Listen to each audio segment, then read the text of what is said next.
Enforcement directorate ने कोलकाता की एक कंपनी से मुतालिक हवाले के लेन देन के सिलसिले में आप लीडर सत्येंद्र जैन की रिहाइशगाह पर छापा मारा है। ईडी ने तकरीबन 7 मकामात पर छापामारी की कार्रवाई अंजाम दी है। यह कदम मरकजी जांच एजेंसी की जानिब से 30 मई को सत्येंद्र जैन की गिरफ्तारी के चंद दिन बाद उठाया गया है। सत्येंद्र जैन 9 जून तक ईडी की हिरासत में रहेंगे।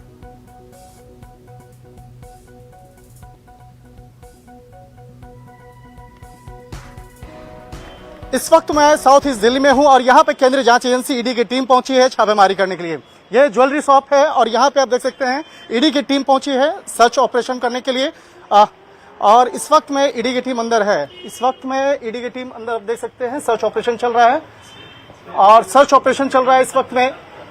मैं अंदर नहीं आ रहा हूं, मैं एक बार बस आप यहीं पर मैं एक सर्च ऑपरेशन चल रहा है। ईडी की टीम और जो दिल्ली की सरकार के मंत्री रहे हैं सत्येंद्र जैन, उससे जुड़े लोकेशन पे छापेमारी चल रही है। अंदर में ऑफिसर्स बैठे हैं ईडी के और इस वक्त में देख सकते हैं किस तरह से यहाँ पे सर्च ऑपरेशन को अंजाम दिया जा रहा है। ये ज्वेलरी, ये राम प्रकाश ज्वेलर है साउथ ईस्ट दिल्ली में और यहाँ पर तमाम दस्तावेजों को खंगालने की जो प्रक्रिया है वो चल रही है। ईडी के अधिकारी अंदर मौजूद हैं। इसके साथ साथ इस ज्वेलर्स के जो मालिक हैं उससे जुड़े तमाम लोग हैं वो यहाँ पे मौके पे मौजूद हैं। कुछ लोगों से भी बात करते हैं। अंकल, ये आपका है? ये हम यहाँ रहते हैं। आप क्या नाम है आपका? राकेश जैन। राकेश जैन। क्या यहाँ पे टीम पहुंची, क्या बोली है? कुछ नहीं, हम सुबह यहाँ बैठे हुए थे, 7:30 बजे करीब एक गाड़ी आई और एकदम 9 बजे फिर इनको बुलाया और ये दुकान खोल के अंदर घुस गए। तो कुछ बताया नहीं गया कि क्या है? कुछ नहीं बताया गया, कुछ नहीं बताया। अंदर चले गए, फिर बाद में पता चला शायद ईडी वाले आए हुए हैं। ईडी वाले हैं। तो ये आप ही मालिकाना हक है या आपके बेटे का? हमारे मार्केट के लोग हैं ये। हाँ। और बड़ा अच्छा शोरूम है यहाँ पर, बहुत अच्छा काम है इन लोगों का और बड़े ईमानदार शरीफ लोग हैं ये। अब पता नहीं सत्येंद्र जैन जी से क्या कनेक्शन है इनका, ये हम लोगों को नहीं पता। अगर आप कह रहे हैं कि सत्येंद्र जैन जी के चक्कर में पड़ी है, हाँ, तो इस बारे में हमको कोई नॉलेज नहीं है। हो सकता है उनकी कोई रिलेशन हो इनसे, हमें नहीं पता। अच्छा, उनसे जुड़े हुए पता नहीं। ये है किनका, क्या नाम है इनका? राम प्रकाश ज्वेलर्स के नाम से दुकान है। राम प्रकाश ज्वेलर्स। तो ये मालिक अंदर ही हैं? क्या, कौन है मालिक अंदर? पता नहीं कौन सा लड़का, 3 भाई हैं, कौन सा ही पता नहीं। कौन कौन है? 3 भाई कौन है? 3 भाई हैं, प्रवीण है, नवीन है, तीसरे का नाम नहीं पता, 2 हैं। अब अंदर तो दिख नहीं रहा मेरे को कोई भाई इनका। हाँ। ये जो इनका कहना है कि इस वक्त में आपको दिखाना चाहेंगे कि इस वक्त में सर्च ऑपरेशन अंदर है। हमारे वीडियो जर्नलिस्ट नगेंद्र दिखा रहे हैं कि किस तरह से यहाँ पे सर्च ऑपरेशन को अंजाम दिया जा रहा है।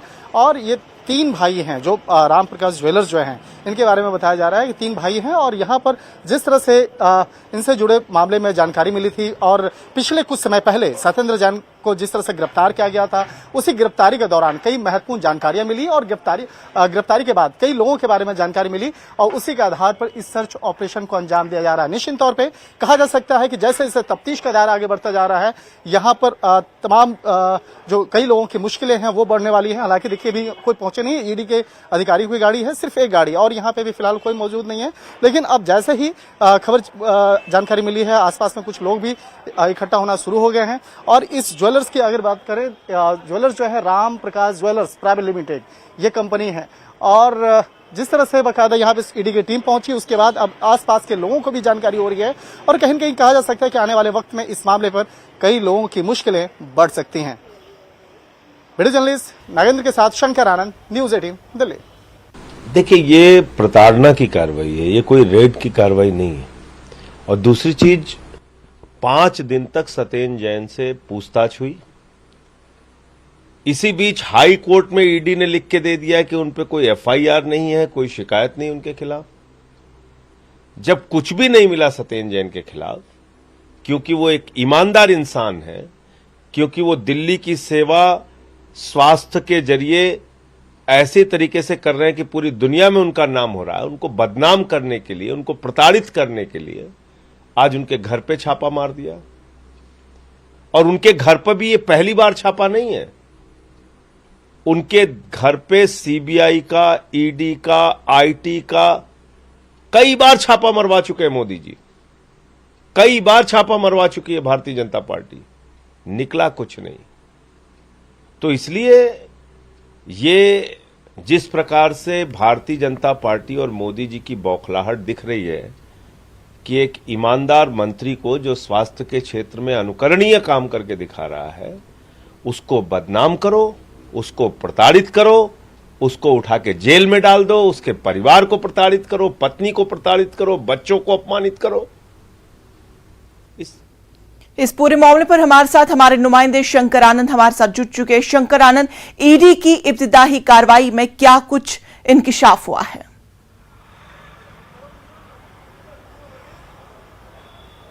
देखिए, इस वक्त मैं आपको एक लोकेशन दिखाना चाहूंगा, राम प्रकाश ज्वेलर्स। यहाँ पर बकायदा यहाँ पे उसी शोरूम के बाहर हूँ जहाँ पर छापेमारी चल रही है। इस वक्त में ईडी के अधिकारी अंदर में इस ज्वेलरी शॉप के अंदर में हैं और अंदर में तमाम दस्तावेजी प्रक्रियाओं को खंगालने में जुटे हुए हैं।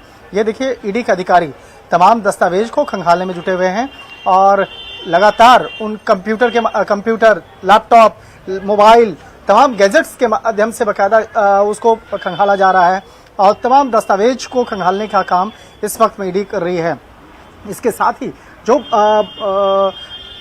इस वक्त में जो इस ज्वेलरी शॉप के जो मालिक हैं वो भी मौके पे मौजूद हैं और उनसे भी लगातार पूछताछ चल रही है। देखिए, ये व्हाइट शर्ट में हैं, ये इस ज्वेलरी शॉप के मालिक हैं। जो फ्रेम में दिखते हुए जो एक शख्स देख रहे हैं ईडी के अधिकारियों के साथ साथ में जो दूसरा जो एक शख्स है जो अभी साइड हट गए हैं, तो वो इस ज्वेलरी शॉप के मालिक हैं। हालांकि जो इन लोगों का जो नाम है, इस ज्वेलरी शॉप के मालिक का नाम वैभव जैन के साथ पैसे का लेन देन के मामले में आया था। वैभव जैन जो सत्येंद्र जैन के रिश्तेदार हैं और इस वक्त में तमाम जो छापेमारी की प्रक्रिया को अंजाम दिया जा रहा है।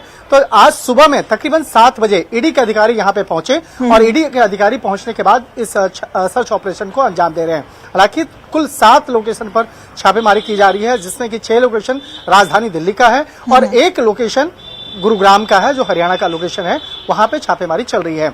और जिस तरह से मनी लॉन्ड्रिंग का आरोप लगा, मनी लॉन्ड्रिंग के आरोप में हालांकि सत्येंद्र जैन इस वक्त में ईडी की कस्टडी में है, उनसे लगातार पूछताछ चल रही है।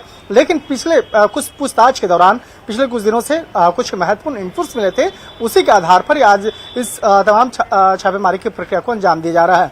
इसके साथ साथ जो द्वारका इलाके में जो गुरमीत सिंह मठारू नाम के एक कारोबारी हैं, उनका कई ट्रस्ट भी चलता है, वहां पर ईडी की टीम पहुंची है और छापेमारी की प्रक्रिया को अंजाम दे रहे हैं। तो एक तरह से कहा जा सकता है कि जैसे जैसे तफ्तीश का दायरा आगे बढ़ता जा रहा है, इस मामले में कई महत्वपूर्ण जानकारियां मिलती जा रही हैं और उसी तमाम जानकारियों के आधार पर यह छापेमारी चल रही है। हालांकि जिन जिन लोगों के खिलाफ आज छापेमारी हो रही है, इसके बारे में ईडी के अधिकारी लगातार सत्येंद्र जैन से पूछताछ कर रहे थे और पूछताछ के दौरान ही जो तमाम जो इनपुट्स मिले, उसी के आधार पर आज ये कार्रवाई चल रही है। तो एक तरह से कह सकते हैं कि मनी लॉन्ड्रिंग का ये जो मामला है, ये आरोप काफी संगीन है और लिहाजा इसी मामले की गंभीरता को देखते हुए आज ये छापेमारी की प्रक्रिया को अंजाम दिया जा रहा है। ये छापेमारी आप देख सकते हैं, जो काफी बड़ा ज्वेलरी शॉप है, ये जो ज्वेलरी शॉप है राम प्रसाद, ये साउथ ईस्ट दिल्ली का है, Ram Prakash jewellers private limited. तो ये साउथ ईस्ट दिल्ली का काफी पुराना ज्वेलर माना जाता है और काफी प्रतिष्ठित ज्वेलर माना जाता है। लेकिन इसका किस तरह से हवाला कारोबारियों के साथ या वैभव जैन की कंपनियों के साथ में वो संबंध सामने आया और किस तरह से इस मामले में तमाम कनेक्शन जुड़ते चले गए, तो इस मामले में औपचारिक तौर पर जो जानकारी अभी ईडी हो सकता है शाम तक दे सकती है और बताया जा सकता है ईडी के द्वारा कि छापेमारी के दौरान क्या क्या महत्वपूर्ण जानकारी मिली, किस तरह से इनपुट्स मिले थे, उसके बाद ये कार्रवाई की जा रही है। तो देखना लाजमी होगा कि ईडी के द्वारा औपचारिक तौर पर इस मामले में क्या जानकारी दी जाएगी। लेकिन इतना तो स्पष्ट है, जिस तरह से 7 लोकेशन पर ये छापेमारी की प्रक्रिया को अंजाम दिया जा रहा है, आने वाले वक्त में इस मामले में कई अन्य आरोपियों की मुश्किलें भी बढ़ सकती है। बिल्कुल शंकर आनंद, अब देखने वाली बात होगी कि ईडी की तफ्तीश में क्या कुछ सामने निकल कर आ जाता है। फिलहाल